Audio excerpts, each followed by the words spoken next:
今からもう十数年前、その役者が地方を巡業して、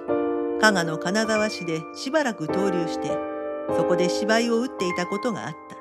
た。いつしかその役者と娘との間には浅からぬ関係を生じたのである。娘はついにその役者の種を宿して女の子を産んだそうだが、何分にも甚だしい難産であったので、3日目にはその生まれた子も死に、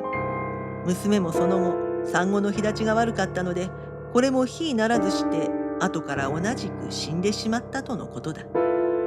こんなことのあったとは彼は夢にも知らなかった。相変わらず旅回りをしながら、ふとある宿屋へ着くと、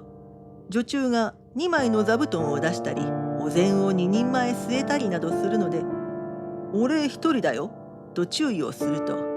女中は妙な顔をして、お連れ様は、というのであった。